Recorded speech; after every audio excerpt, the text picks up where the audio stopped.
This is the Empower Podcast. Released February 27th, 2022. Episode 579.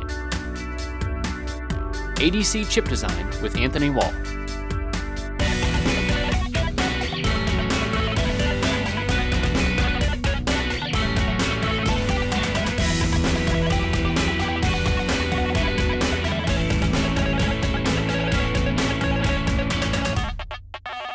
Welcome to the Amp Hour. I'm Chris Gamble of Contextual Electronics. And I'm Anthony Wall. I'm doing a PhD in mixed signal design, designing current mode circuits, current to digital converters for high precision applications. Hi, Anthony. How are you? I'm good. It's an honor to be on the show finally. I've been listening for years, and I suppose maybe one of the first generations of people who were listening to the show maybe before undergrad, and it kind of formed my undergrad experience and, you know, learning about electronics in a more casual way like this. And yeah, it's an honor to finally be on the show on the other side. Well, that's great. I appreciate that. I appreciate you listening. Some of the words you said, obviously you have surpassed much of my knowledge already, given the words you said at the beginning of the show. What are you doing? Yeah, apologies. Yeah, that's the pre-program. No. This is good. This is why you're here. We want the cool stuff. This sounds awesome. Yeah, you ask us, a PhD student, like, well, how are things getting on? Like, and you just get the kind of, I don't want to talk about it. So you give the complicated, quick answer, right? I apologize. I gave you that instinctually. So no, that's good. I'll break it down. It's the stop asking me questions answer. It's like, I work on very complicated things, and unless you want to be here for a while.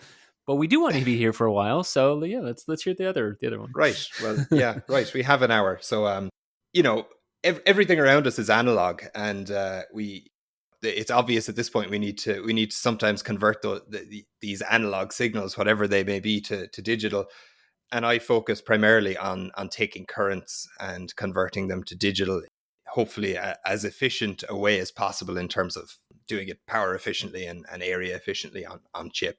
So yeah, effectively using ring oscillators to do so, and we can chat about more about how I do that. Sure. And so where are you doing this PhD? Yes, apologies. Yeah, I'm in Ireland.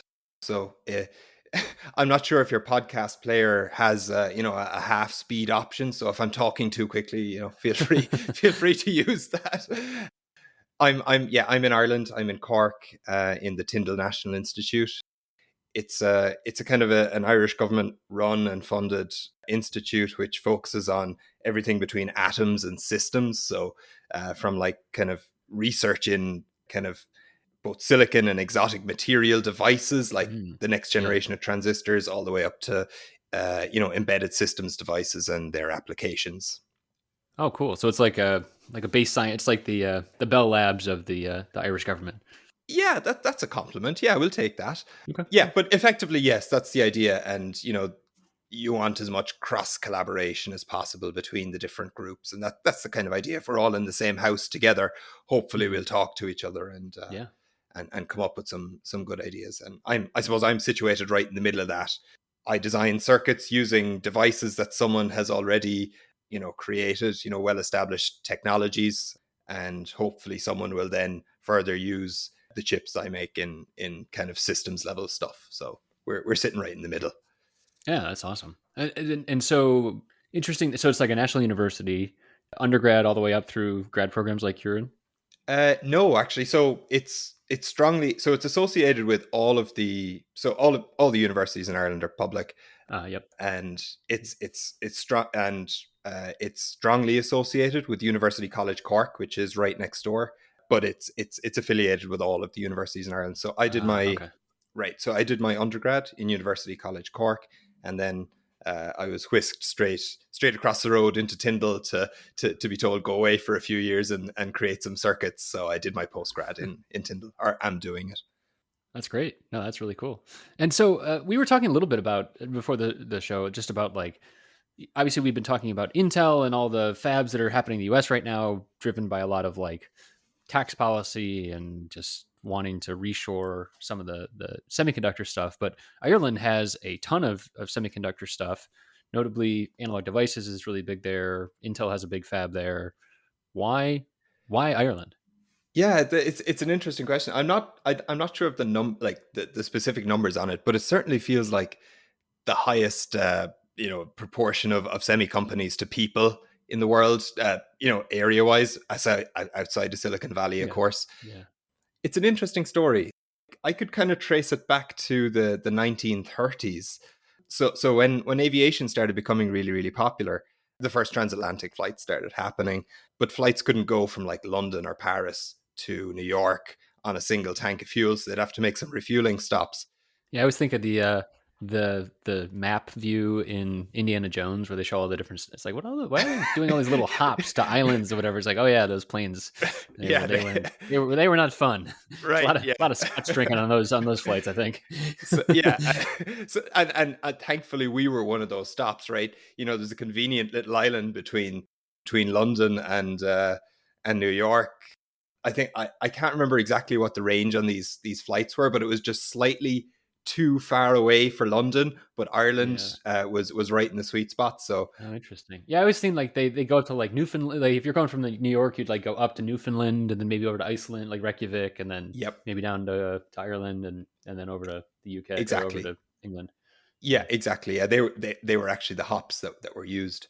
So the Irish government with the British government and the US, they all came to this agreement that they'd build this airport in the middle of nowhere in the west of Ireland. And Yeah. Okay. if anyone's familiar with Ireland, that's a really kind of barren place. Like the population density is so low.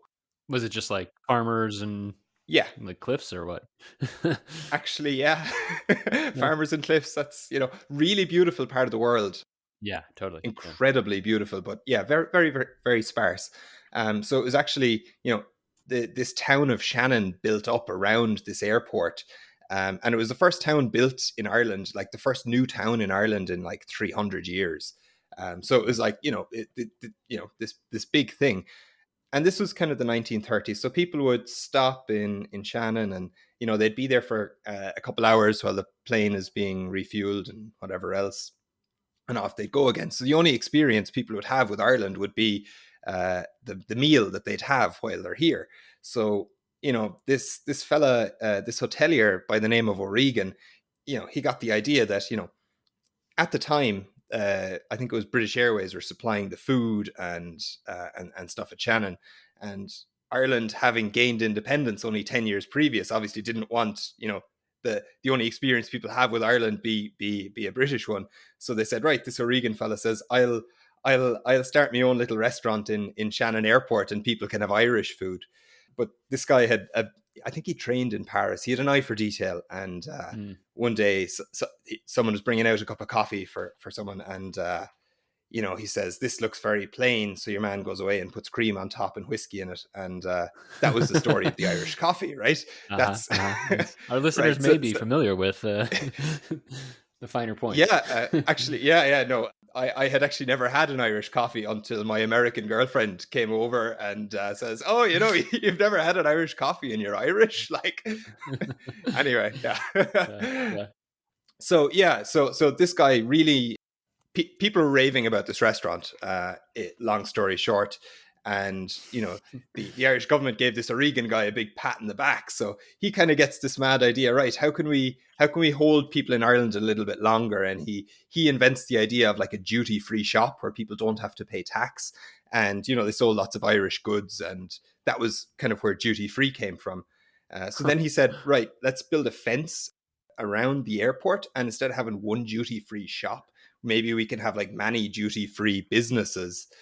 And his idea, he kind of put it to the Irish government, right?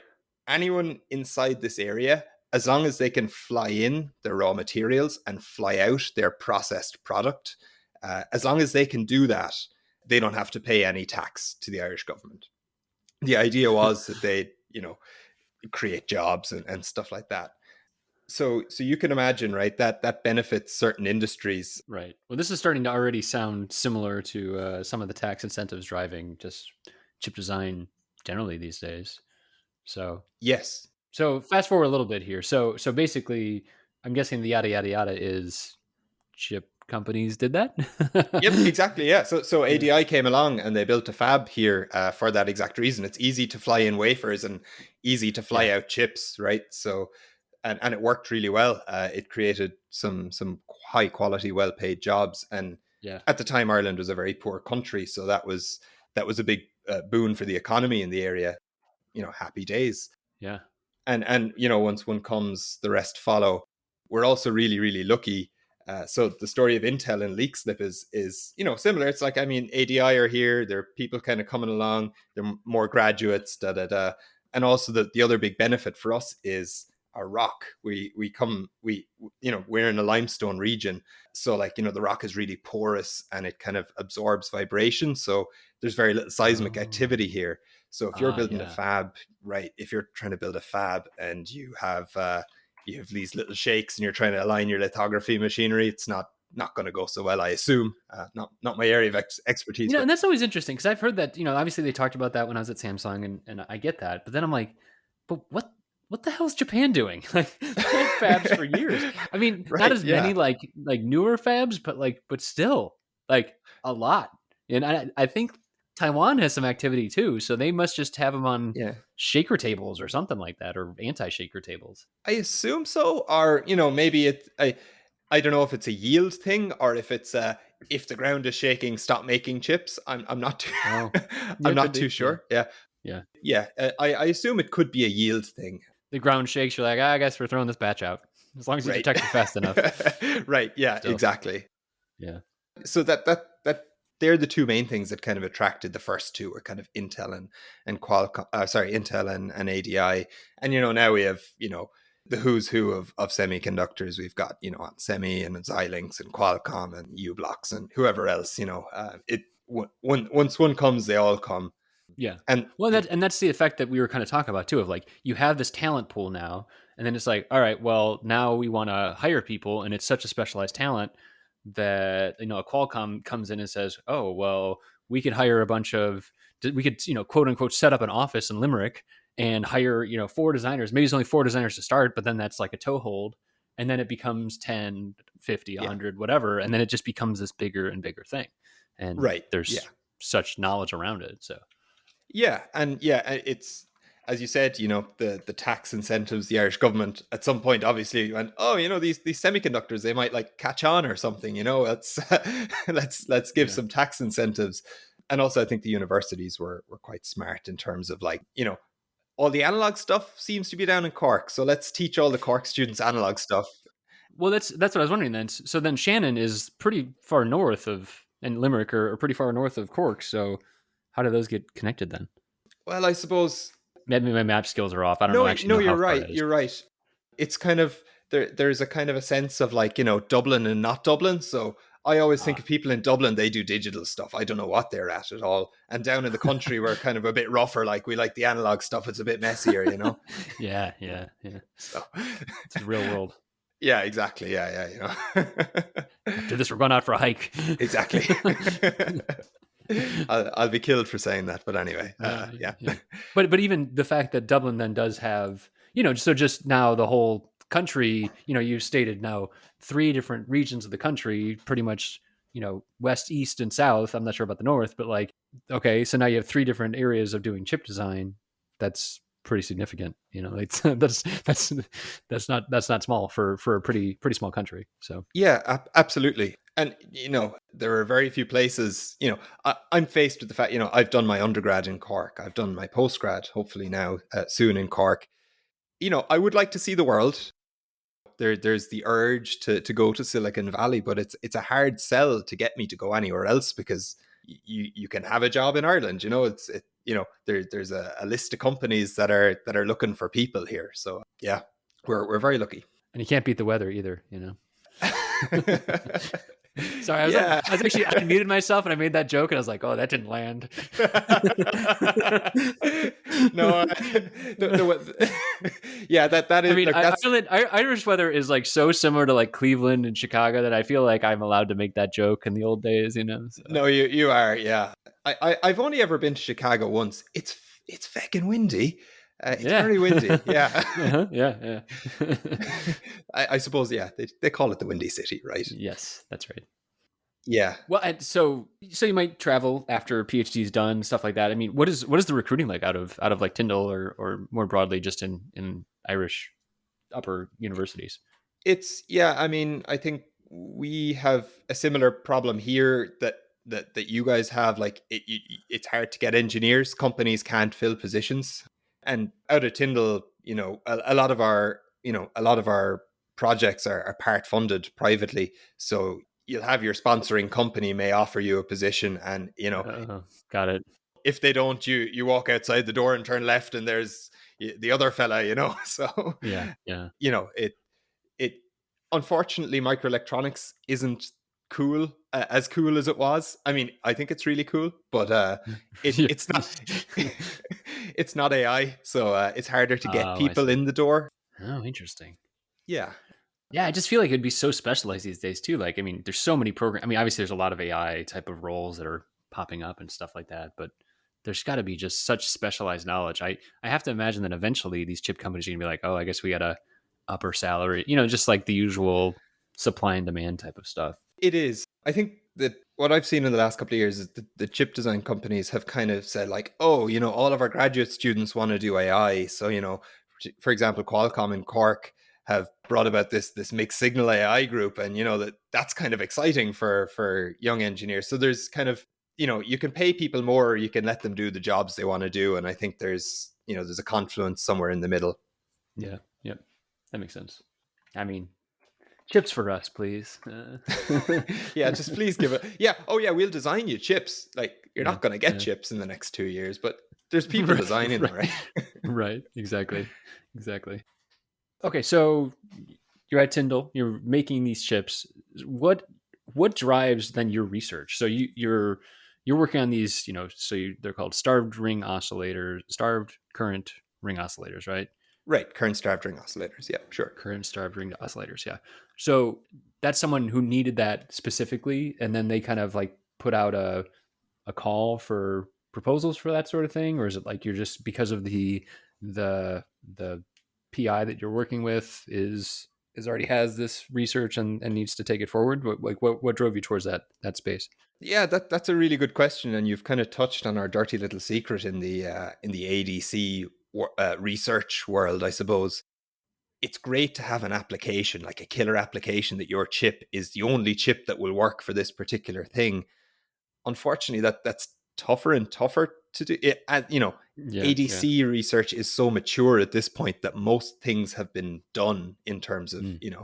so a lot of it comes down to like, oh, I can do this conversion for X number of picojoules, or I can do this conversion. Faster. Yeah. Yeah. So it becomes a race to the bottom in terms of just figures of merit and performance. Hmm. So I was lucky enough that there was a company that wanted to hire me, and I said for some reason I wanted to research more. So they said, look, go away for 4 years, do something fun. We'll pay for you, and if the research is valuable, great. As I was growing up, I was always really curious about how capacitors worked. I never understood how capacitors worked. So Ah, I now have ring oscillators with capacitors in them, and I love playing with them all day. And that's effectively why I'm doing what I do. nice. That's great. So do we need to then maybe talk about how ADCs work? Would that be helpful for this conversation, or we kind of just kind of hand wave past it? Yeah, no, I think it might be interesting to kind of just understand why we need, well, right, why do we need ADCs? Maybe that's clear. Why do we need current ADCs, and why do we need to keep researching them? That's maybe a more Hmm. interesting question, right? Yeah. And what is the actual application of, sorry, what is the usual target application for current ADCs? It's yeah, so there are more and more applications for them recently. For example, like a lot of electrochemical sensors. So right, so you have some sensor, and whether it's pressure, whether it's giving you an out. So you have a sensor sensing something, and whether Right. it gives you a pressure or a flow proportional to what you're measuring dictates whether it's a current or a voltage ADC that you need, right? So if your signal is, for example, a microphone, that might be a capacitance, so you might get a voltage out. Whereas Mhm. if you have an electrochemical sensor, you might have some kind of ionic current you're trying to sense. That is a Mm. current, and you want to use the type of ADC that your signal is proportional to. Like a Mm. photodiode gives you current proportional to your light. So Hmm. if you were to use a voltage ADC, you'd either have to do some conversions or deal Yeah, with horrendous nonlinearity. right. Or have a really expensive resistor. That is a current to voltage converter, right?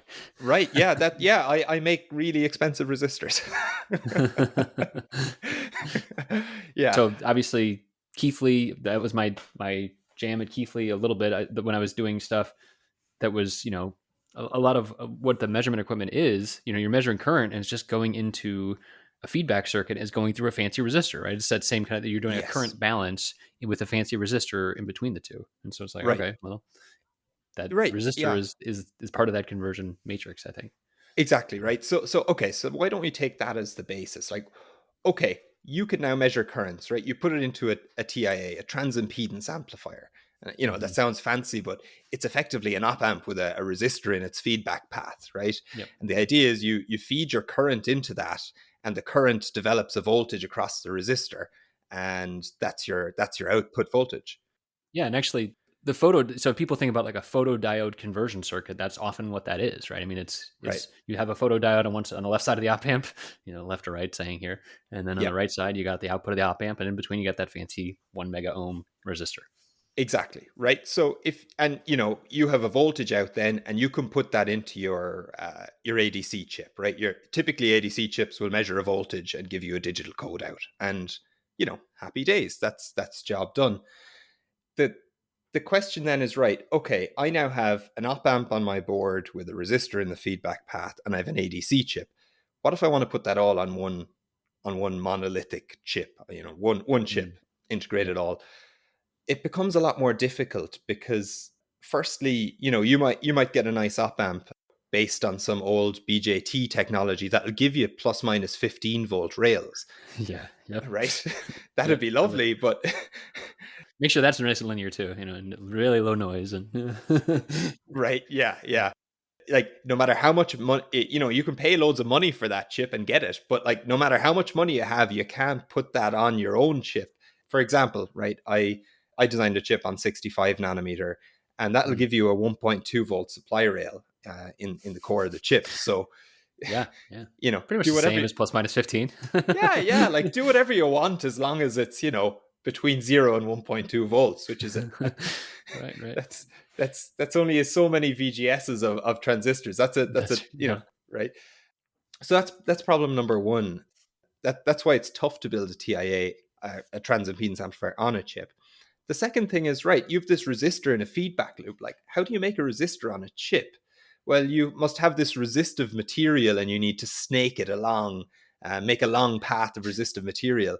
you Right. know, if you're trying to measure a small current, you need a large resistor to develop a large Mm, voltage across it. So then your resistor just becomes huge. It's this big long snake, and you're paying for a chip, yeah. and most of your chip is resistor. Like, I mean, you then literally have the most expensive resistor in the world. Right. I just imagine your graduate thesis being like, well, it works, but we only get one chip per wafer at Yeah. 100% yield. Yeah, I drew the snake in Microsoft Paint, and there we go. Exported the GDS files off to the Yeah, fab, and happy perfect. days. Yeah. Perfect. Yeah. That sounds about. I might be able to do that. Like if I went and took like Matt Ven's course and like how to use GDS and stuff like that, and maybe I could Yes. maybe get to that point, but that's about it. Absolutely. Yeah, you could make quite a neat, say you know how to make a differential pair, and you know how to make an output stage of an op amp, right? So say you can make a traditional op amp, you can make a TIA. You make a big resistor, you can make a TIA. Yeah. But then that's the question of, why are we still researching these things if we know how to make them? We want Right. to make them small. Well, and I think it sounds like some of this is logistical cost, all of that kind of stuff. But then I think about like I think about a lot of the analog circuits I've worked on in the past too, and they're always plugged into the wall, and they're already at a 30 C ambient, whatever the warm up time is, and it's just like, okay, well that doesn't work great when you're trying to measure something in the field or you're battery powered or whatever. So there's then that whole power consideration thing that I'm sure is part of your work as well.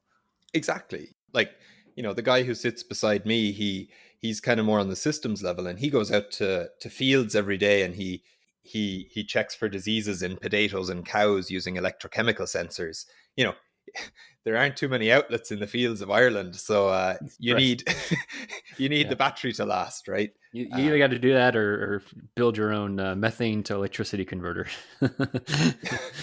Actually, yeah, There's, right. you got to strap it on the cow face, and then you have a portable generator. Exactly, yeah, ubiquitous free energy right there, yeah.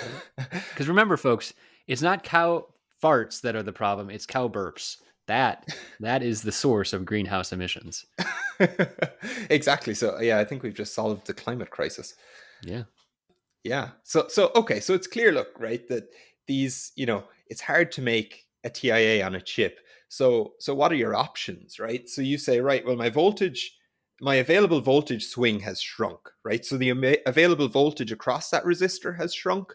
So you can kind of make a hand wavy argument to say, like, if you can't have as much voltage, you can't have as much signal, which affects your signal to noise ratio. So it's harder to make Yeah. good quality analog circuits on a chip. Yeah. And the ones you do make are expensive because you have these big long resistors. Does So this mean you also have? I mean, so you're mentioning less voltage overhead as well. I mean, so I think about a lot of the op amps I've used in the past, and they have like a protection diodes that are like just the standard zero point 0.7 volt drop, up to the rail. And so, do you actually have those, or no? Do you have to go protectionless? no, as in you can use, so the chip will have kind of a core region and its IO region. You can use the whole rail in the core, so you can use 0 to 1.2 volts. You have protection diodes, but they will allow you to go to the rail, right? Okay. Yes. So yeah, you can use the 1.2 volts, but the question is kind of, right, what direction are chips going? The voltages are shrinking, but what's maybe getting better? And you say, right, well, transistors are getting faster. And what does faster mean? Well, it means the parasitics are getting lower. So the capacitances of each transistor are getting lower. So that kind of begs the natural argument that, okay, rather than representing our signals in the voltage domain, i.e., turning a current into a voltage and then digitizing it, could we maybe turn a current into this kind of time domain thing, a time domain representation, and then digitize that? So, you know, you imagine, right, you feed a current into a TIA and it will give you a voltage out. Well, why not feed a current into a ring oscillator and that will give you a frequency out? Mm. Right? So if chips are getting better at generating frequencies with more precision because the capacitances and the parasitics are getting lower, maybe we should go that direction. And that's the core idea behind using, say, like ring oscillators for current measurement. Okay. And so then, can you give us a quick refresher? I'm going to just say it. Can you give me a quick refresher on how a ring oscillator works?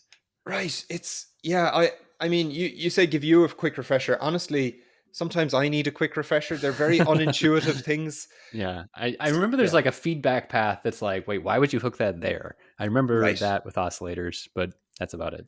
Yeah, and I mean, depending who you'll talk to, different people will have different explanations and definitions for it. Like, you'll talk to an RF guy, and they'll start telling you about Barkhausen criterions and 180-degree phase inversions. You talk to a digital person, and they go, "That shouldn't go there," and I'm somewhere in the middle between those two, I suppose. Got it. Yeah.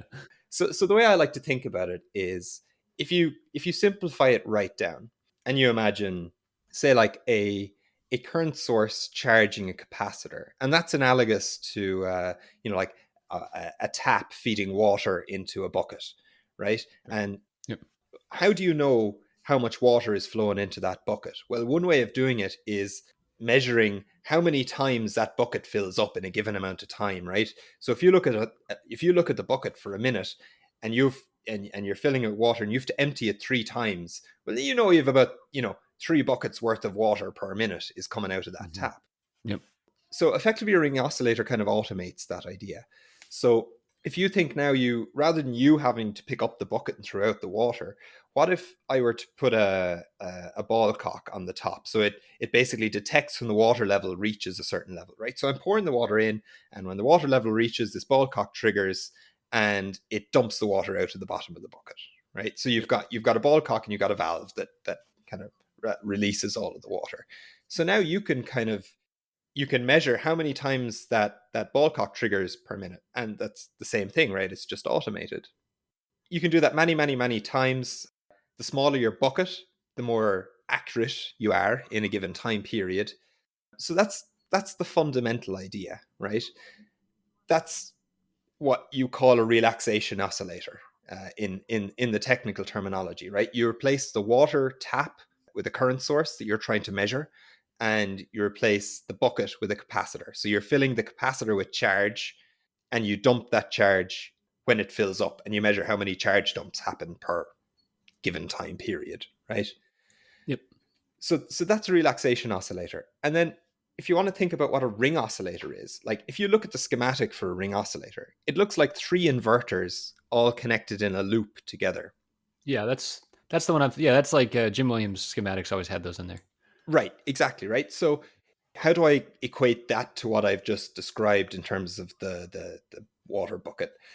Well, if you think the VDD of those inverters, right, the power supply of those inverters, if you think of connecting a current source to all of those in parallel, right, then you've got three inverters that kind of have this capacitance inherently at their output. You can see that the current will be steered into the capacitance at the inverters. So effectively what that looks like is these three stages of the ring oscillator in series. So, or sorry, of the relaxation oscillator in series. So you've got, one bucket filling, and then it'll pass to the next stage, and the next bucket will fill. And then when that bucket fills, it'll pass to the third element in the ring oscillator, and that bucket will fill. And once that bucket fills, it goes right back to the start. And you've got this effectively, you know, instead of the bucket resetting itself, the bucket actually resets the next one in the chain, and the Ah, next okay. one, and the next one. Yeah. If that makes sense. It's a weird concept to describe without showing it physically. Yeah, I mean, yeah, no, it definitely is a weird concept. I mean, like, how much control then do you have? So, like, is it just like a characteristic frequency then based on that, or something else? Yeah, that's a good question, and that's kind of what makes these things kind of tough. So you've got three inverters, and you imagine, right, what's the analogy of this ball cock, right? What's detecting the water level or the charge level? Well, that's Yeah. the voltage, right? That's the voltage that the cap charges to. Well, what detects that is actually the threshold of the next inverter. So once you reach the threshold of the next inverter in the chain, it Ah, it starts a charge dump. right. Because the logic levels you're saying, right? That's the Right. the logic level threshold. Okay. Yes. Now, the problem is that inverter, I mentioned that the VDD of that inverter is connected to the tap, right? Is connected to the current source. So, the voltage on that node is going to change. So the VDD of the inverter is going to change, meaning the threshold of that inverter is going to change, right? So the very act of putting current into this system changes the level that the ball cock triggers on. So Ah, you've got this nonlinearity inherent in the system. Also, right, I'm telling you that you measure how many times the water dumps per second, for example. That's assuming that all the time is spent filling the bucket. But there's also some time spent emptying the bucket. And if the time spent emptying the bucket is significant, your frequency is kind of, it's not only dependent on the filling, it's also dependent on the emptying. So your frequency slows down a little bit, and you've got this kind of complex interplay between the amount of current you have flowing in and the VDDs and the empty time. So yeah, it's but that's interesting too, because then that starts to sound like a sawtooth wave, which is like the basis of a dual slope oscillator, or sorry, dual slope yes, ADC as well. And so that starts exactly. to make my mind think like, oh, okay, I could see how this might start to play towards an ADC Yes, right. application. Yeah, and exactly, like, I mean, a slope ADC is a very very similar concept. You can make the relaxation oscillator analogy and the water bucket analogy about a slope ADC also, in a slightly different way, but you can make the same analogy. So you can imagine, right? Ideally, you want a sawtooth out of this, and effectively, what I'm trying to do in my research is make it look as much like a sawtooth as possible. Oh, interesting. Yeah, so if you simulate one of these things, you'll see it roughly looks sawtooth-ish, but the final value of the sawtooth is poorly defined, and it's not a bang straight down after the end of the ramp. It's kind of a gentle slope down. So I'm trying to make the final point of the sawtooth well defined, and I'm trying to make the bang straight down so that there's no time wasted in the discharge. Yeah, and I can imagine that you could maybe, try and cheat a little bit and like have like a really low impedance path out of there to try and dump current out. But I would imagine Exactly. that the frequency that you're ultimately like getting in or out of there would also then end up impacting how fast it wants to empty anyways. Exactly. And Yeah. so, Yeah. yeah, you must be chasing your tail quite often on this stuff, huh? Yeah, it's a fun one, right? Because with an op amp, for example, the tools are, you look at for LT Spice, right? It's really easy to do like a .ac sim on an LT Spice and look at your amplifier and say you're doing an op amp, a traditional TIA, say. It's really easy to do an AI. Oh yeah, this is how this thing works. There's a frequency response. I can do a DC sweep and I can see where the TIA works, and then I can do a transient. Da da da. With this, it's kind of like, what does it mean to look at the frequency response of a ring oscillator? It's this kind of, it's not a stationary circuit. It's always kind of rolling over. So just even from the tools point of view, it's kind of hard to see where these nonlinearities are coming from. It's hard to see where these non-idealities stem from, if that makes sense. Yeah, I could see that. I mean, how do you then start to chase those down? I mean, so I imagine that the impact is still the same. You still are like, oh, well, this needs to needs to have some kind of predictability. So then, is it like, do you have things that you can go after, and Right. what tools do you have at your disposal then? Like, so you're designing this actually on silicon, so you might have some more capabilities in there. But is it just like patching with different tricks or process differences? I don't really, I don't know what tools you have available to you. Right. So I've kind of modified the ring oscillator slightly. So I've done some architectural stuff, and then obviously there's the whole, all of the tweaking that needs to happen. On the architecture level, I've made basically a good valve, right? So I can ensure that the dump happens really quickly, and the dump is independent of how much current is coming in. So I know, right? So I know that my dump right now takes 70 picoseconds. I can guarantee you Wow. that. So Huh. if I know that, I can also quantify the nonlinearity that generates, if that makes sense. So my frequency is a product of the charge time, but also this 70 picoseconds that we don't want. But I know it's there, so I can subtract it maybe digitally afterwards, for example. And do you, when you say 70 picoseconds, that is a limit or that is a precision? Like that's a guarantee that it's always 70 picoseconds. Uh, that is 70 picoseconds on a nominal chip, right? So Okay. All right. in the research world, like, when you make things and you have to like make money and deal with like shareholders and all that crack, your chips have to work. Yeah. Yeah. Idiots.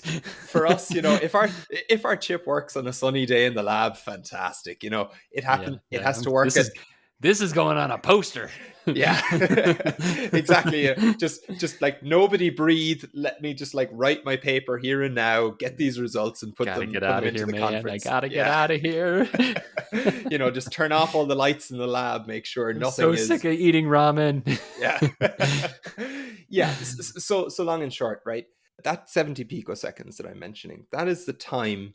So I have this switch that dumps out the charge, right? In reality, that's a transistor.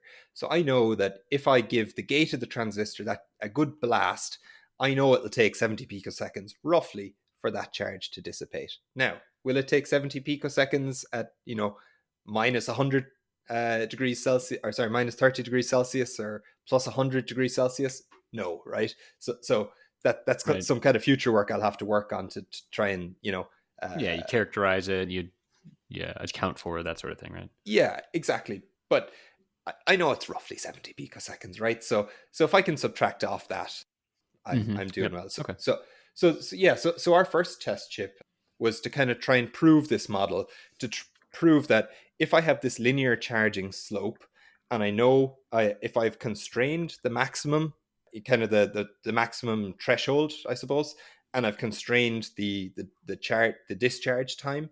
If I've constrained those two things, does my model fit? I know what the non-idealities should be, and by the way, I'm talking about nonlinearities and non-idealities.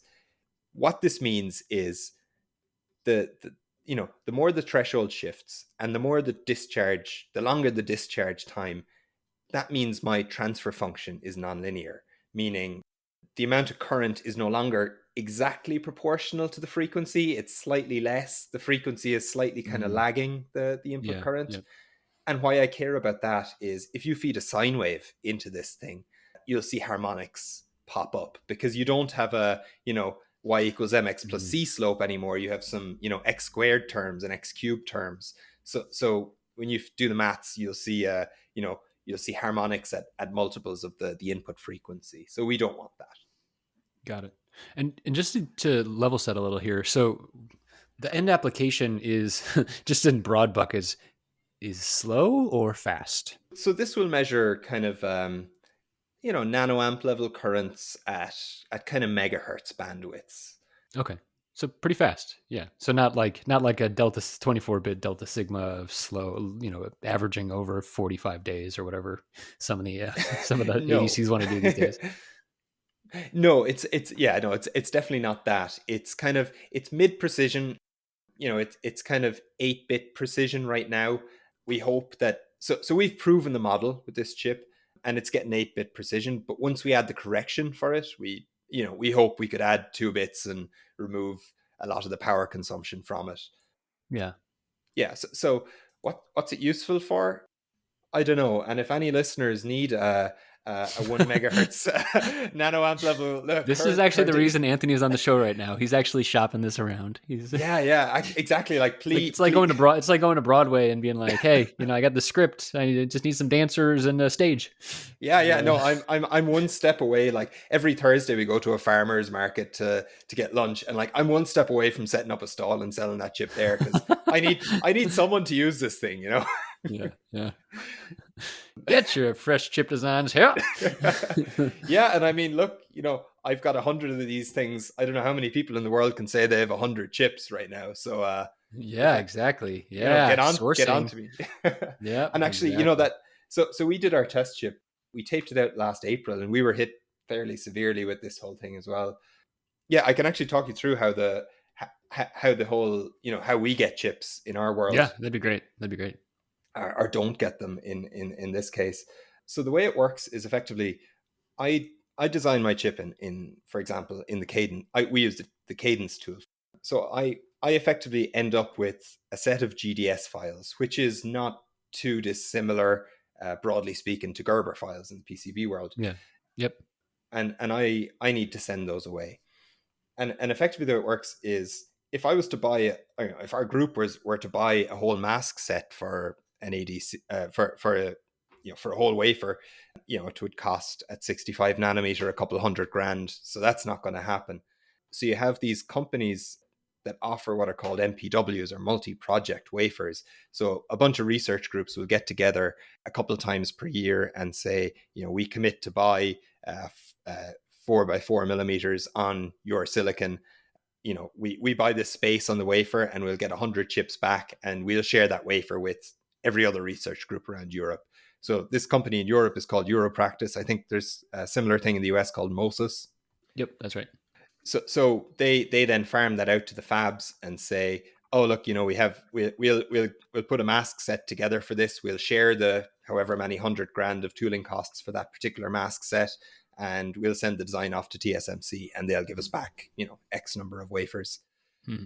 So that's what we did, right? So the standard MPW is 4 millimeters by 4 millimeters, and we don't even need that. I only needed a millimeter by a millimeter. So a couple times per year they'll offer a special setup where they subdivide the MPW again, and they offer you a square Mm. millimeter.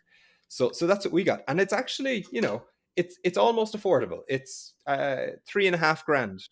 That gets you more chips then, like more for a single share, like a single share of the MPW. It doesn't get you more chips, but it gets you the same number of chips at a much cheaper price. So I got 100 parts, and it cost Ah, the research group, it didn't cost me, it cost about 3.5 grand to the university. If that's you were not to bad at do it all. as an individual, I think it's a bit more expensive. It's maybe $4,000 to $5,000. But it's in the realm of, if you're trying to do a startup and have a prototype, it's in the realms of possibility. I mean, $50 a chip these days, that's standard fare, right? I mean, Yeah, given right. the shortages. Yeah. Can build So your own. so I'll build my own STM32, damn it. damn right. Yeah. Yeah, just buy an arm license and go hell for leather, right? Yeah, right. So yeah, we came up with the same kind of issues in terms of sourcing chips from our end. We send away our files to Europractice, and they make the masks, and they send it off to TSMC, and TSMC disappear for a few months, and we're given a date in August. We tape out in April, and we're given a date in August. You'll have your chips in your hand by then. August rolls around, and TSMC say, "Oh, we'll have them to you in a month."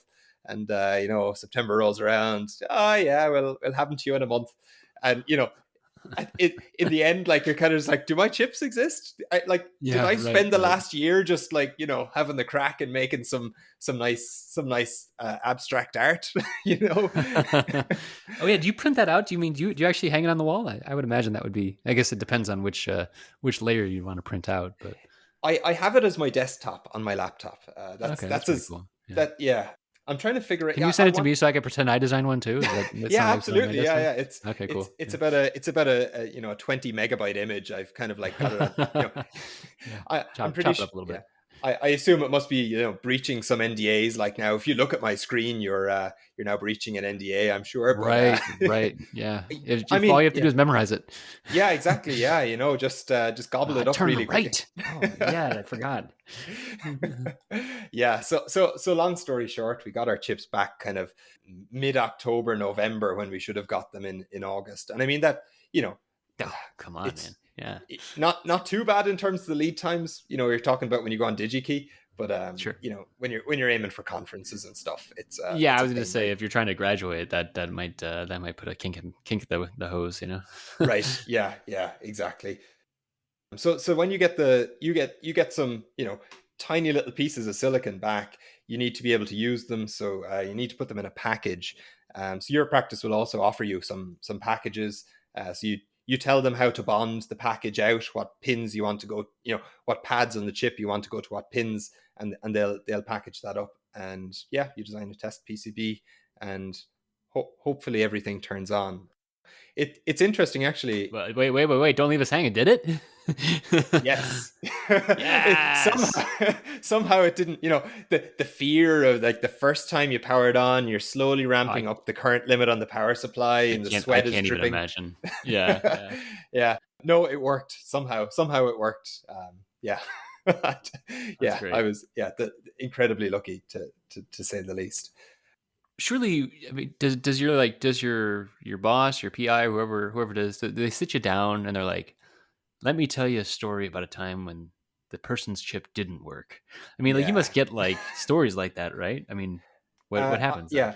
I mean, I'm lucky that the environment in Tyndall is very kind of, it's a friendly research environment. It's a positive environment. So Yeah, yeah, they're not like, you're fired if this doesn't work. But there is the stories. Like, I mean, you know, it doesn't turn on. Like, the worst case yeah, scenario is your chip comes back and you power it on and it's up in a puff of smoke. You have no way of knowing what's yeah, wrong with that. Like, you can go back on simulations and you may find kind of hints, but if your chip goes up in a puff of smoke as soon as you turn it on, like, there's no troubleshooting there, really. It's no, yeah, right. it's another 6 months of your life. You go back and you figure it out. You try again.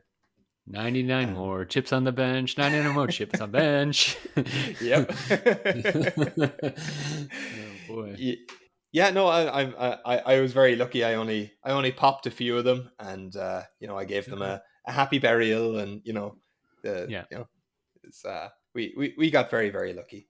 I mean, really, a chip going puff is kind of its own Viking funeral. Exactly. Yeah, yeah. It's going down value.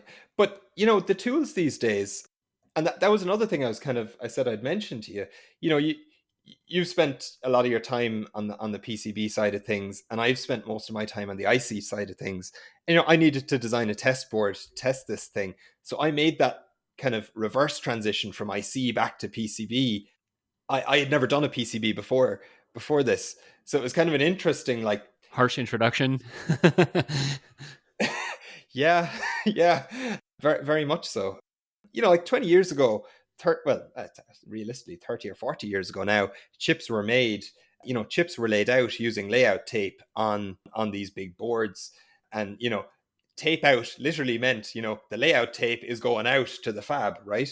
Right. Yep. So, Yep. but nowadays, it's really difficult in the IC world to make a critical mistake. You can make functional mistakes, and you can make, your architecture, your bare idea may be flawed, but like it's difficult to have a short circuit, for example, right? So, Yeah.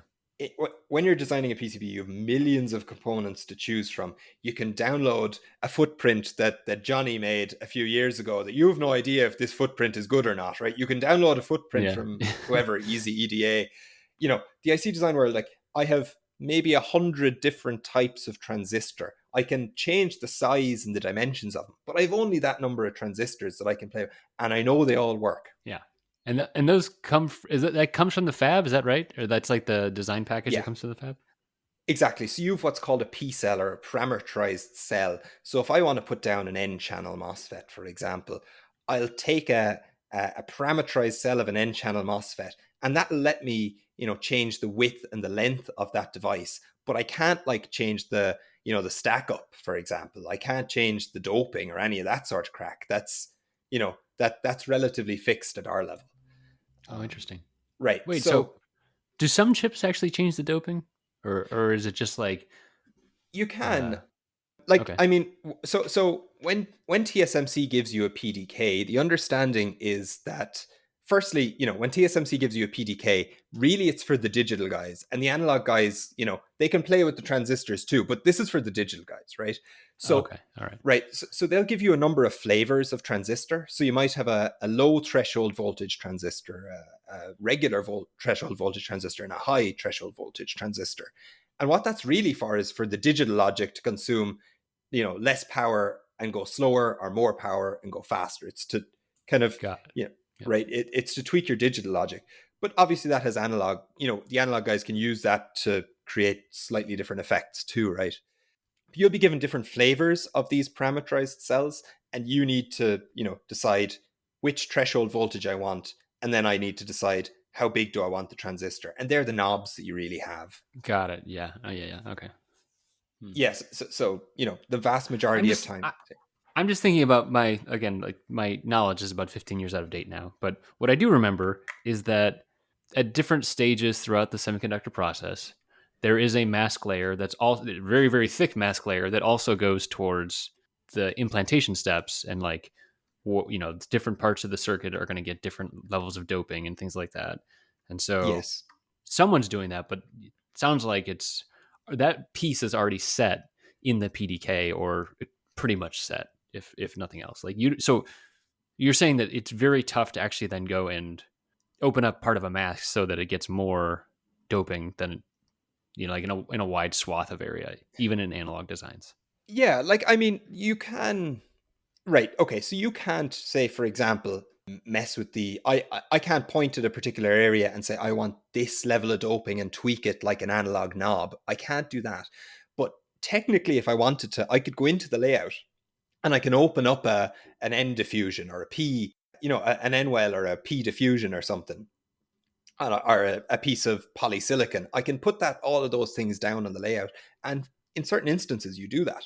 Okay, so that would that be the equivalent of like going in and like modifying Gerber's kind of? Is it like at that level of like kind of Wild Westiness on that aspect of it? Yeah, and I mean the tools will tell you if it's manufacturable, but there are tools that will tell you, for example, if it will cause a latch up, or an ESD, or latch Oh up. wow, yeah, okay, that's pretty cool. It is, and that was what I noticed really in terms of going from IC to PCB. Is like, if you do all the DRC checks, and you have to do the DRC checks, it will tell you categorically this chip is 90% manufacturable, right? We're 90% sure this is manufacturable. And you'll get something back that is what you sent away.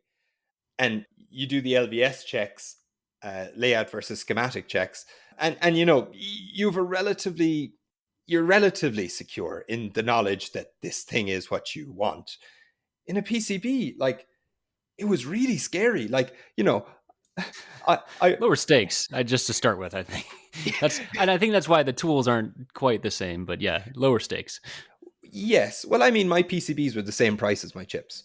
So when you put it that way, it's wild, right? I mean, Yeah, but the turn time is a lot more stringent yes, for chips, correct. right? I mean, like Absolutely. there's Yeah. yeah, Yeah, it's fewer the shots. time. Yeah, it's the time cost as opposed to the monetary cost.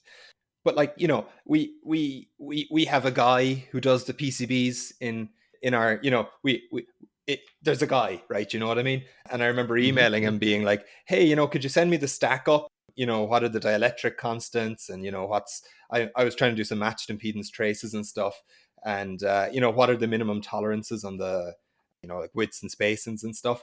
And he goes like, oh yeah, it's a 4-layer stack up. Yeah, take it, 4 point whatever for your dielectric constant, you should be grand. And in my head, I'm going mental. Like, I mean, there's like, I don't know how many thousand DRCs that I just cleared on my chip. And this guy is telling me to take the dielectric constant, 4-ish. Fourish, yeah, yeah, that's Yeah. about right. Yeah. Yeah. So that I was mean, 10% is usually okay for mashed and peach right. stuff, right? Yeah, pretty standard. Yeah, absolutely. It was the fear factor of like I could do something in my EDA tool. I could design a PCB, and no one is going to tell me that this thing can't be manufactured. I mean, like I might get an email from the fab saying, "What are you doing?" Yeah, right. Ground is connected to the power rail or the power layer. That's bad. Well, I mean, they may not even tell me that. Like they may tell me, "Oh, your tracks are too narrow, and you may True, have like true. you may have a yield issue." But they don't necessarily know that my power is connected to ground, and maybe that Yeah, was that's a good intentional. point. Yeah, yeah, they don't really have that. Yeah, that's true. Sometimes they'll tell you, but not always. Yeah. Yeah, and like I'm not sure. I'm not saying it's a deficiency in the PCB design. Like I've got maybe 20 components that I can choose from. You've got millions, right? There's no way of testing functionality on a PCB really, unless you've got like a simulation library of every component.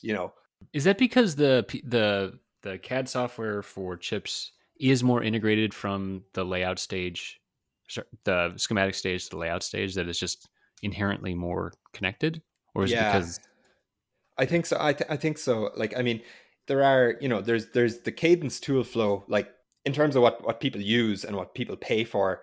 Largely, there's the cadence tool flow and there's the synopsis tool flow.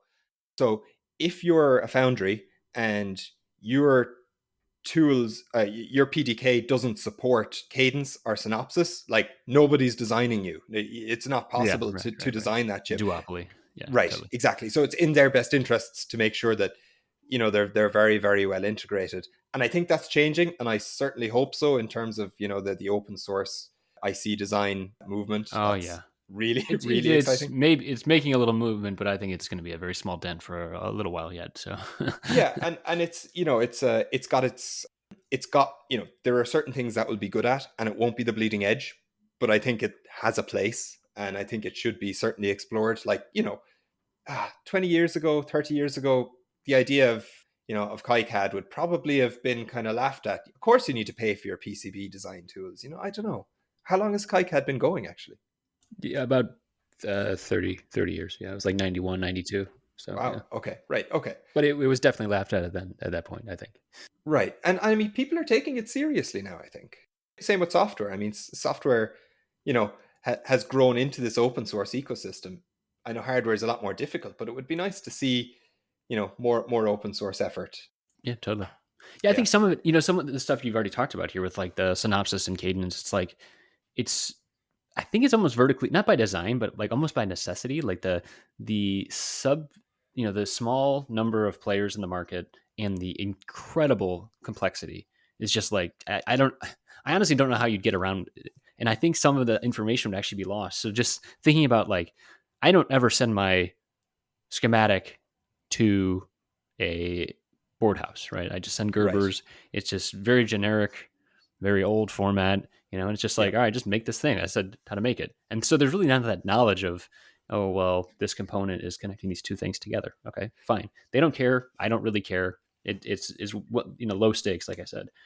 But Well, like yeah. Yeah. in a chip fab, like I'm guessing there's a little bit more knowledge of the tying back of the PDK to like what components are actually in there, and Yeah. like what happens when you send out an analog design to a TSMC? Is someone there looking at it, or is it just like they're like, oh well, here's the files, we'll put them into our masks? Right. So before you send it away, they have like very, very extensive DRC checks. I mean, like, they'll check the layers, they'll check the number of elements in a polygon. It's just stuff like you cannot get away with anything. So Yeah, so when you're right. Because the sending stakes that, are so high. It just right. seems like. Yeah. And also not only so if you're doing this in a multi-project wafer with other people's stuff, right? If your chip is causing an issue, you'll affect the chips around you, right? So a prime example of that is density. So, when you're making a chip, you deposit a metal layer and you polish it. You kind of you make the surface plane, and then you add another metal layer. If you have, for example, too much metal or too little metal, more importantly, in your chip, you'll create a little indent when they polish it, right? Yours Oh will yeah. polish more than everyone else's. So the DRC checks need to check if you've got a high enough density of metal that the polishing will be even enough, so you don't mess up both your own chip and someone else's. Did you put in like fake metal structures then if you don't have enough density? Exactly, yeah. So we have a script that will look at each kind of zone sequentially and kind of fill it in with little polygons of metal here and there. Oh Exactly. come on, you don't put in like designs. You don't sign your name in there, put a logo, Oh, no, no, no, no, no, have like of a course, graffiti right. tag. Come So on. so I'm known in our office for, like, no matter what month of the year, like, look, we have one season in Ireland. I always wear shorts for that one season. So year round, I'm always wearing shorts. So, Nice. I said, look, there's always going to be at least one short on a chip. So I put like a 10 micron pair of shorts on my chip as one of the dummy metals. Fantastic. Oh, that's great. Yeah, and I mean that's also necessary. That, like, it's funny, but you do need some kind of locating factors. Modern chips have so many metal layers and so much of this kind of density fill that actually when someone goes to bond the chip, it's really hard to see what way is up, what's pin 1 here. Yeah. Yep. Totally.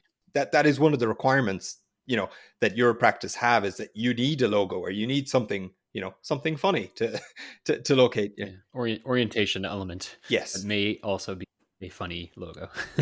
Absolutely. And I didn't tell my PI, until after I sent in the Yeah. GDS. Oh Totally. yeah, by the way, there's a pair of shorts on this chip. Yeah. That's great. That's Yeah. great. But anyway, so you do all these DRC checks, and then someone in your practice will also run their DRC deck. Now, ideally, your DRC decks are the same, and if you're clean, it'll be clean once it gets to your practice. We all know what happens when DRC decks are sent back and forth in emails and stuff. You get different versions and stuff like this. Oh yeah, yeah. We talked to Michael about that recently with Right? the Yeah. picking the wrong zip file. Yep. Exactly. Right. So sometimes you'll have DRC issues kind of that way, but you're relatively certain sending it out that it's manufacturable and it won't mess up other people's stuff.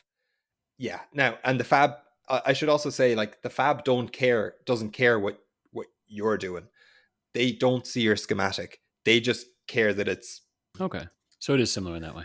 it is similar in that way. We have quite extensive LVS, layout versus schematic. And this is, as soon as you turn on so you do your layout, your chip is looking well, you run your DRCs, your DRC clean, happy days, right? You turn on layout versus schematic, and it basically checks that the transistors that you've drawn in the layout, and a transistor is defined by a gate and, two diffusions either side of it, right? So that's what a transistor is. And the LVS will pick up if it sees a gate and a diffusion either side of it. That's a transistor, right? So if Yeah. obviously the number of transistors in your schematic must equal the number in your layout.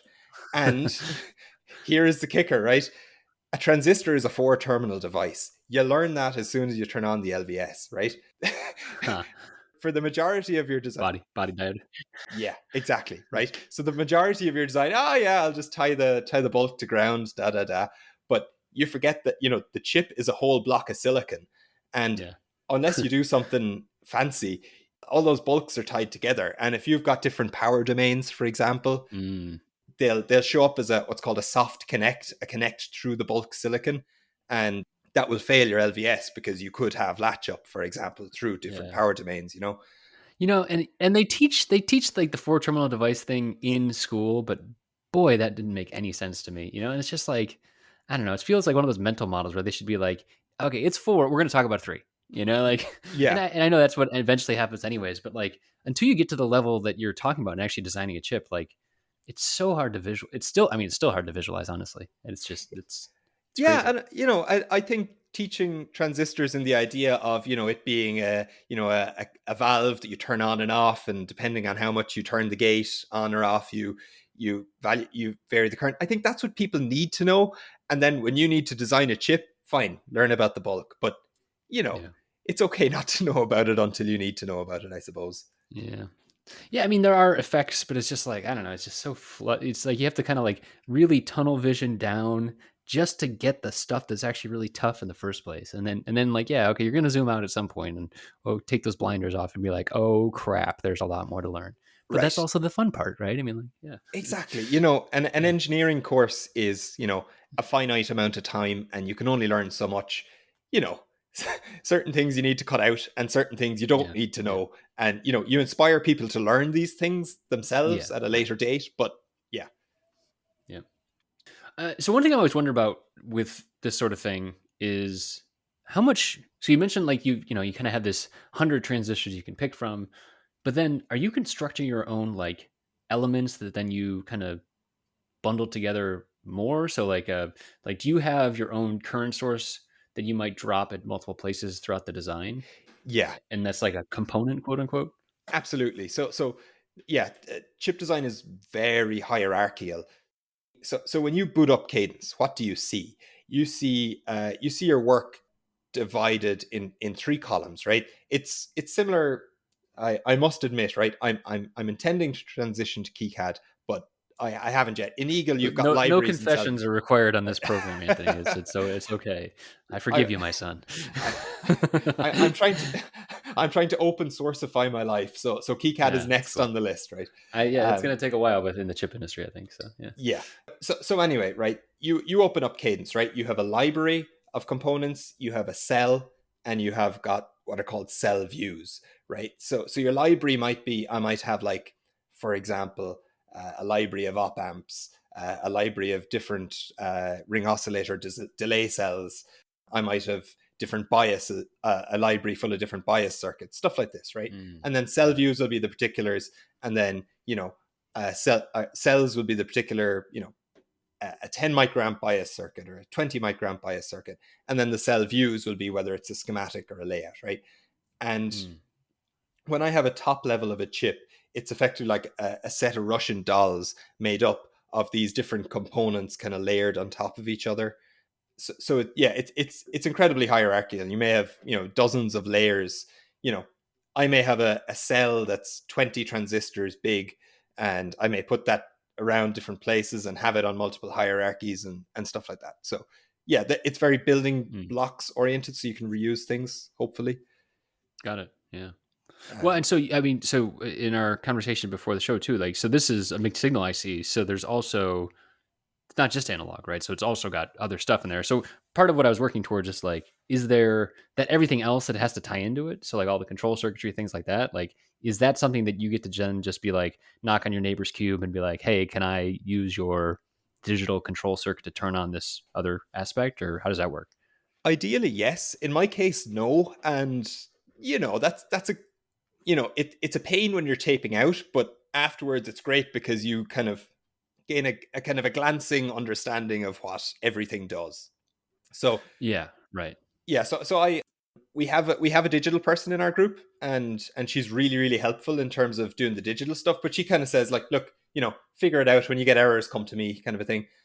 So yeah, I mean, it's very it's Verilog. The digital is written in Verilog, right? So let me Ah, got it. Okay. so let me put context on it, right? I've got a ring oscillator, and it's giving me bits out at 1 gig sample per second. Now, there's not a hope in hell I'm going to be able to get that off my chip easily, right? The pads are far too slow. The bond wires have inductance that would stop me getting that off too easily, right? So I needed to downsample the output of my ring oscillator. So you can use what's called a sync filter or a decimation filter to do that. And effectively what that does is effectively it filters the data first, and then it downsamples it to, you might, instead of having 1 bit at 1 gig sample per second, you might have 8 bits at 32 meg samples per second, for example, Yeah. right? Mm-hmm. So you program that in Verilog, and you have an ideal Verilog test bench, like you would just simulate any Verilog, whether it be for FPGA or whatever else, and then you synthesize it. And what synthesis means is it fits your Verilog, and I mean, it's the same with an FPGA, to available blocks. But the available blocks are what are known as standard cells. So you might have an AND, a 4-element AND, a 2-element AND, you might have flip-flop, different flip-flops. So you synthesize the Verilog, which creates a gate level Verilog, and then you then do place and route. So you actually place the cells in the chip and wire it, and it has to meet timing. So Yeah. the tools can handle all of the actual putting the digital on the chip. You just write the Verilog. And I apologize to any digital designers. I know it's a lot more complicated than that. But from my Cool. simple case, that's how it works. So then all that stuff's done, and then now you basically have kind of the equivalent gate level. It's just using the standard transistors, like you mentioned, right? So now it's like this. What I'm really imagining in my mind is like you've got this pastoral, nice, well laid out farmland, and then you're basically like there's like a hard like county line, and then you're like going into like a downtown, and there's just like a Yeah. cityscape of like digital mess that you're basically going into the Lincoln Tunnel, and like like all of the data is going through there or something. Yeah, I'll send you a picture of the chip. Like, I mean, there's like, my little analog section. I spent all my time like, perfecting and tweaking my little analog section. And then there's just this big behemoth of digital that I made like in a panic at the last minute. And it's just ugly, and it's right in the middle of the chip, right? Yeah, yeah, You have to, yeah. And I mean, it's funny to look at, but you have to be careful. There's you can get a finite amount of current through the power supplies in your chip. So if your digital takes a big gulp of current, you need to be careful that doesn't take away from the available supply on the analog side. So you'll yeah, see yeah. there's like a slit right down the middle of my chip. So the ring of pads is split right in the middle, and the right hand side is all the digital stuff, and that's dirty. And on the left hand side is the analog stuff, and hopefully that's quiet. And how do you actually separate those domains? Because you don't get to say, oh, actually, no, this is a different wafer. Same wafer. Yeah. Right. So, and I mean, the point I made earlier about, the bulk, you get a piece of silicon, the bulks are connected. You can do different tricks. So you can do what's called a deep N-well, which effectively is a buried. So your silicon wafer is lightly P-type. But what you can do is you can, blast layers in, and you can have a buried layer of N-type. So you have a kind of a PNP sort of stack vertically, and you can kind of stitch around that. So you make a tub, like a bathtub. Yeah. Yeah. It's kind of isolated because you've got reverse bias PN junctions. So you can put your sensitive analog stuff in this deep N-well, and therefore it's technically, it's on the same chip, but it's technically at least electrically isolated or capacitively isolated from Yeah. the digital stuff. And the digital stuff just sits in the tub, or sits in the main substrate. The digital stuff just doesn't care, right? And you have separate power domains. You make sure that you have a digital supply, and then you have a clean analog supply on the chip, and stuff like that too. So on the deep N well thing, so is that like the early in the I'm just again thinking back to my limited early semiconductor days, and like Mm-hmm. I remember there'd be like some early stages where they're just like doing high energy, like you go to send something to implant with like these huge open windows where the mask is really open, and they're just like cranking the thing all the way up and just trying to shove some kind of dopant as deep as they can into the wafer. Is that like the deep N well type of thing? Yeah, that unfortunately, I would love to get to make this myself. I don't, and TSMC certainly aren't going to tell me how they do it. But Right. again, if they want to, they're more than welcome to. But they're not going to Yeah, tell me I how it's think they're a done. little close to the vest on Mm. stuff. Yeah. Right. I know, for example, like making, if you want to make a good drain, it's difficult to make it a good like drain and source. So I know you really need to beat the dopants in there. Again, I'm not a device guy. I don't know. But yeah, it's that idea. I can't remember how they do the deep N well, the buried layer. It's some Hmm. weird ion implantation thing anyway. Yeah. Yeah, because I remember some of the stuff some of the stuff they actually like wind up. They have like a cyclotron effectively, and they just wind it all up, and then they shoot it out the back end of this cannon, and it shoots dopants. It's insane how it works, but it like shoots dopants into wafers. Okay, cool. And then sometimes they actually bake it in with like Right. an oven, right? That's Yeah, you have to repair the damage done by that yeah, blast. And I know right, you can do right. funny things with the energy. Like if you have a certain energy, it'll go a certain depth, That's right. before the Yeah, part. like Yeah. kilo electron volts, mega electron volts, all that stuff. It's like yeah, they talk about that sort of thing. Yeah. It's the real It's engineering crazy. It's behind. crazy Yeah. how it works. I mean, like, yeah, it's just like that's how. I mean, that's how we're talking right now across It's vast distances, right? yeah, it's crazy that it works. Yeah, exactly. Yeah, Yeah. yeah, yeah. Yeah. It's done on a very large scale. Yeah, like 100 years ago you were 2 weeks away, you're now 70 milliseconds away because of this sort of Yeah, stuff. It's that's right. it's it's incredible, right? Yeah. Yeah, yeah. Well, okay, so you got this chip working. You're hopefully on your path towards being doctor. What's next? I mean, jumping to the chip company that sponsored you, is that the path that you mentioned is your path or Yeah, I mean something that's else? something I'm trying to figure out at the moment. Like it's, the problem with this, right? So firstly, we talked before the show about, what people who want to maybe think about going down the same route as me or a similar route. One piece of advice that my one of my co-supervisors gave me before I signed the piece of paper was, look, a PhD is like a religion, right? It means nothing to anyone else apart from you, right? They don't care that you're doing one, right? They think, Yeah, oh, yeah, cool, you get a new funny name. No one cares, right? that's right. You Yeah, you're not entitled to any more money or any more respect. You do it because you believe in it, and whether you choose it, it's then a tool in your toolbox. And whether you choose to use it or not is, again, it's up to you. That was kind of profound, and that's kind of the juncture I'm at right now. Like, I mean, I want to stay technical. I couldn't be doing all of this Outlook all day sort of crack. mm, But the managerial route isn't probably where I'd like to go. My options are, go into the company that sponsors me, and I do interesting work. Like, I mean, I'm a designer, but the trade-off is, you have security, but you're a small cog in the chain effectively, and you're doing a small part of a much bigger operation. Yeah. Do you go yeah, into something? right, right. Are Do you you, doing just current starved ring oscillators for the rest of your career? Well, that might not be as rewarding as something else, but exactly? Yeah. you might get really deep and find some really interesting things in there and become a world expert, right? Sure, yeah, and I mean, there's benefits to being, the guy in the company. Yeah, When you grow out sure, your sure. beard and yeah, right? Right, right. You're What do you mean I can't wear indispensable. sandals to work with socks on? I'm the guy. Yeah, You yeah, can't tell me not exactly. to do that. I'm the guy. Yeah, I look. Ideally, what would I love? I look at the software people with envy sometimes.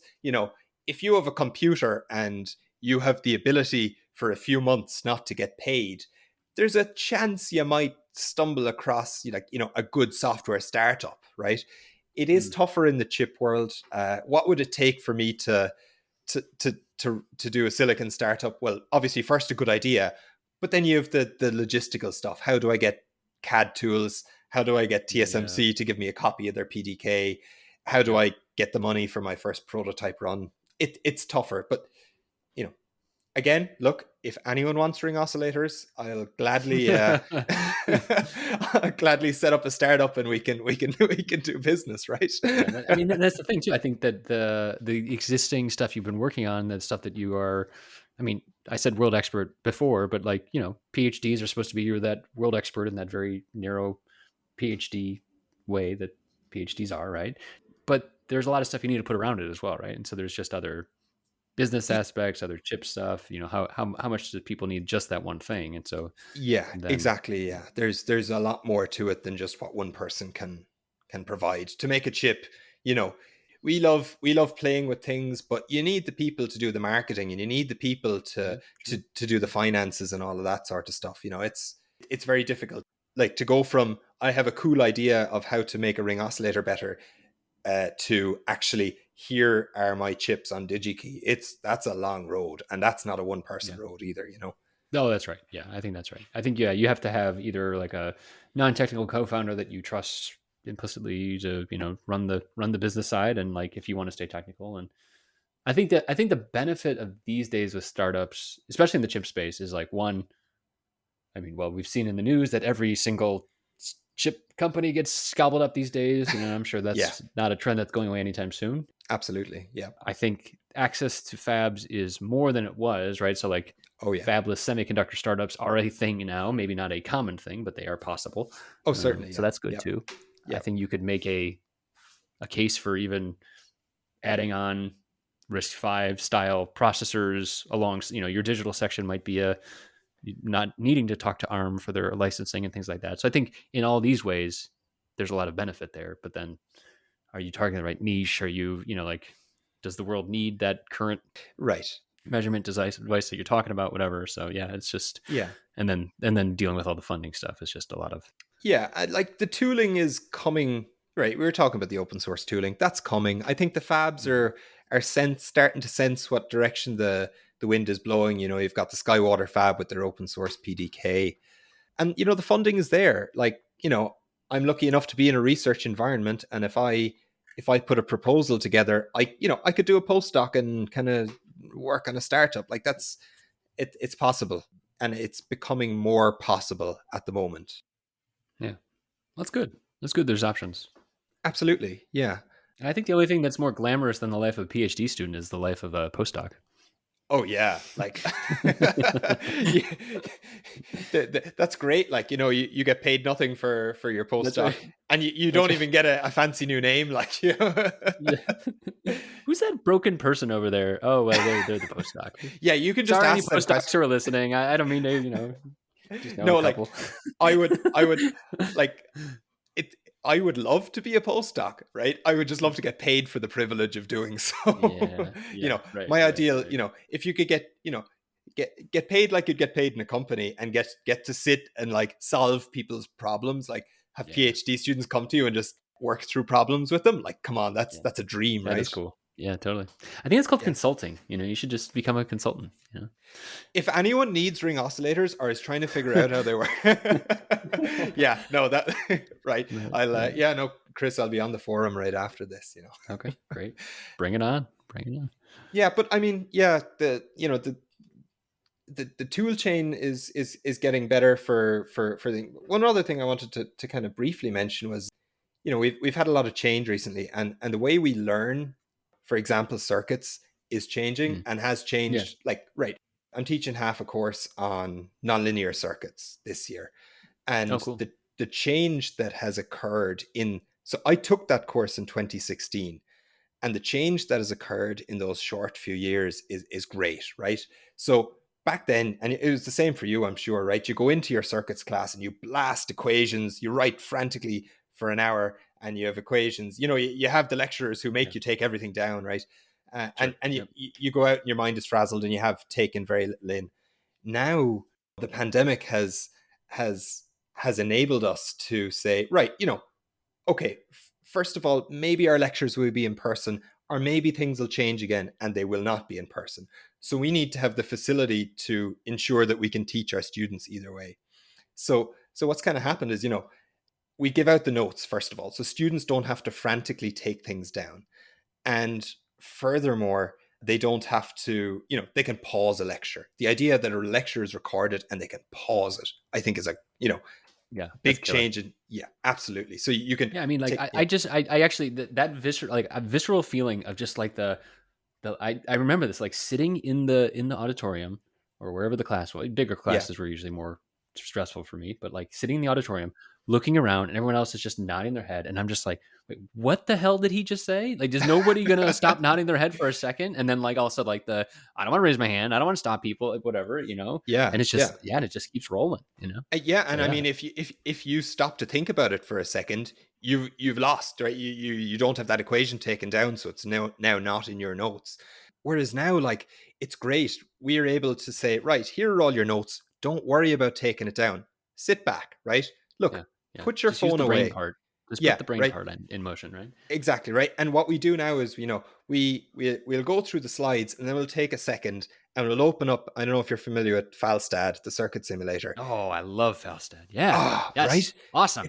Yeah, exactly. And you could say, like, look, right, look, I've given you all the equations for a BJT, a bipolar transistor, right? Look, fine, right? Go back and study them for the exam. Look, if I put a little bit of current into the base, a load of current is going to come out of the emitter, right? Yeah. That's killer. And yeah, and And like, see and the the students go, visualization piece of that is super important too, because you're literally connecting the dots.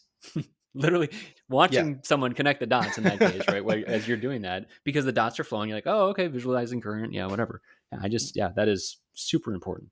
yeah, absolutely. Is this just the way you teach it, or is everybody doing this? Because I could see it also just being, some people just doing the de facto and blasting through stuff. There's a kind of a debate right now, and I know different people on different sides of this argument about, like, should you teach so you're allotted 2 hours per week to teach your subject.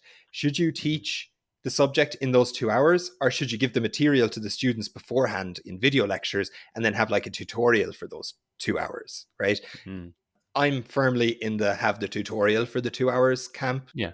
Yeah. because I think we do something quite practical.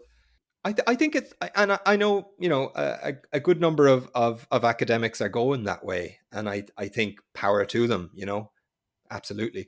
The other people kind of say, well, maybe the students won't look at the video lectures, or can we implicitly trust them? And I said, look, college is expensive. We The motivate service this. industry. Yeah, I believe that, people go to college hopefully to learn, to have fun too, but hopefully to learn. Let's trust students and give them the tools and see if they come. Yeah, it's going to bite them in the ass at some point if they don't. Like, if you don't actually learn it, there's no getting around it. Sitting in your cube at Intel or wherever you end up, In Ireland, we have fairly grueling exams. So, I mean, look, you have a gate that if you don't keep up, there is a gate that you can't get through. So, it's in your Yeah, best interests to keep up, right? But yeah. yeah, I think, we've had too many generations of people who understand the equations behind the circuits that we do, or know the equations, but don't, like, that were never given the intuitive grasp of, like, oh, in your head, if you can twist a knob to see how how Mhm. this changes the parameter in the circuit or whatever. I think, I mean, at this yeah. point, I'm guessing people are going to start having Falstad style schematics and little dots in their head. I internalize Yeah, tools like that all the time. right, yeah, me too, right? I mean, yeah. Yeah, I think, and real-time simulations like that. Yeah, bring them into the fancy IC design tools. Like, Cadence isn't too fancy for that. I want to see the little dots in Cadence too, because That's that's right. how Yeah, I, totally. yeah, Bring it yeah, on. Yeah. yeah, Yeah. yeah, Well, that's. I mean, that is really good to hear. Even if it's not everybody doing it, if there's some motion in that way, that is definitely a silver lining of the shakeup that is the past 2.5 years. yeah. I think that's a, Obviously, many downsides of the past 2.5 years, but yeah. yeah. No, let's be positive. There were some good aspects, I suppose. Yeah. Yeah. Well, Anthony, as you figure things out and decide where to go, we'd love to hear from you again and see what you're building next, because it sounds like you're going to be building some cool things in silicon and in the world. Thanks for joining us here today. And thanks very much for having me, Chris. It's been an absolute honor. All right, we'll chat soon. Thank you.